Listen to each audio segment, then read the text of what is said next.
हम कौन हैं? ये तो काफ़ी बड़ा सवाल है। शायद अभी उसका जवाब हमें भी नहीं पता। पर हाँ, हम क्या करते हैं ये बताना थोड़ा ज़्यादा सरल हो। हम इंडिपेंडेंट फिल्म मेकर्स हैं जो कहानियों की तलाश में सफ़र करते हैं, और हर सफ़र की एक मंजिल और मकसद होता है।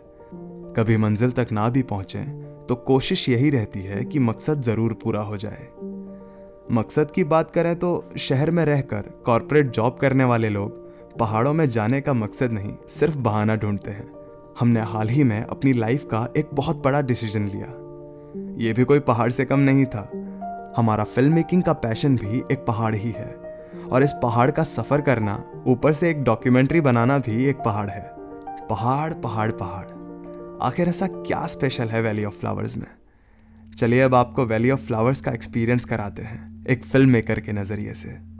हम शहर में रहकर भी पहाड़ से दूर कहाँ ही होते हैं। हमारे ख्यालों में पहाड़ होते हैं। लाइफ में हम हर रोज़ एक पहाड़ चढ़ते हैं और दूसरे की ओर बढ़ते जाते हैं। हमारी रील्स में हर दूसरा या तीसरा वीडियो भी पहाड़ का होता है।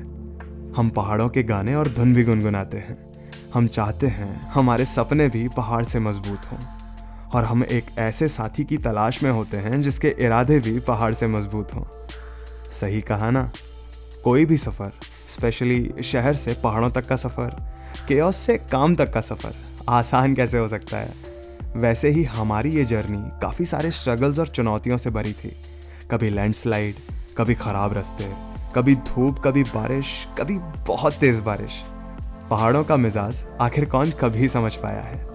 साथ ही नई जगह जाने का, नए रास्तों का, नए लोगों का और नए स्ट्रगल्स का थोड़ा डर तो रहता ही है। ये बहुत नॉर्मल भी है कि हमें बदलाव से डर लगता है। ह्यूमंस और बाकी लिविंग बीइंग्स भी चेंज को रेजिस्ट करते हैं, अडेप्ट भी कर जाते हैं, पर पहला रिएक्शन तो रेजिस्टेंस का ही होता है। बट नेचर और आर्ट दोनों ही इवॉल्विंग है, ये रुकते नहीं हैं। बस हाँ, ध्यान ज़रूर रोकते हैं, सोचने में मजबूर कर देते हैं। और सामने जब नेचर का आर्ट दिखाई पड़ता है, ये विशाल पहाड़ दिखते हैं, तो महसूस होता है कि हम कितने छोटे हैं, या कुछ हैं भी या नहीं ये भी नहीं पता। जितना आप नेचर से क्लोज जा पाते हो, आप उतना खुद से भी नज़दीक आ पाते हो, अपने कोर नेचर से मिल पाते हो, इस लाइफ के नेचर को समझ पाते हो। सही कहा ना?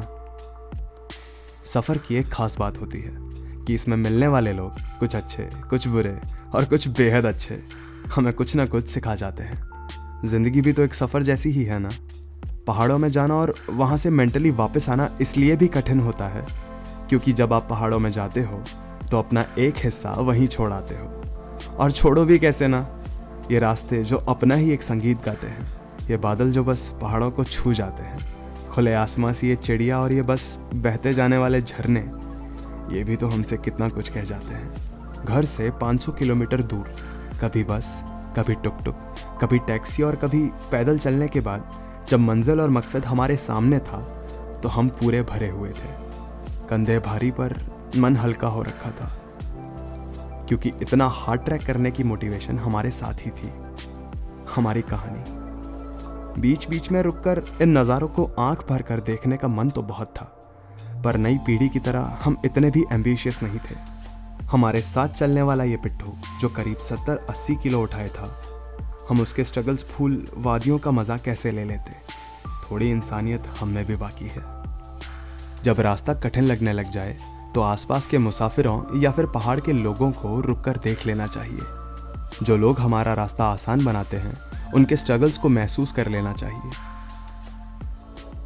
ये पहाड़ हमें लगातार थकाते भी हैं, हमें टेस्ट भी करते हैं और हमें मोटिवेट भी करते हैं। लाइफ में हमेशा आपके पास 2 ऑप्शंस होते हैं, एक सही और एक आसान, और शॉर्टकट्स हमें हमेशा ज़्यादा आकर्षित करते हैं, पर इसका ये मतलब नहीं कि वो हमेशा सही हों। ये हर सफ़र, चाहे ज़िंदगी हो या पहाड़ का सफ़र, जिस रास्ते से आप पहाड़ पर चढ़ते हो, जिन लोगों से आप मिलते हो, वापस उतरते वक्त उन सब से आपकी मुलाकात होना पक्का है। आपके एक्शंस के कॉन्सिक्वेंसेस हमेशा आपका इंतज़ार करते हैं, और शायद खुद से और खुद के काम से ईमानदार होना ही आपको फेथफुल बनाए रखता है। हर सफ़र के बाद जब आप अपने घर के करीब पहुंचते हो, अपने बिस्तर पर बेझिझक लेटते हो, तो राहत सी मिलती है। पर वो इस सफ़र का अंत नहीं है, किसी और सफ़र की शुरुआत है। ऐसे ही सपनों के साथ तो पहाड़ों का सफ़र शुरू होता है ना। ऐसा नहीं लगता ये पहाड़ सवालों से भरे हैं? शायद ऐसा इसलिए भी क्योंकि हम जवाब खोजते खोजते शायद अपने सवाल ही इन पहाड़ों पर छोड़ आते हैं। अगर आप भी पहाड़ों को इसी नज़रिए से देखते हैं और कुछ सवालों के साथ पहाड़ तक पहुंचते हैं तो अपने सवाल हमारे साथ ज़रूर शेयर करना।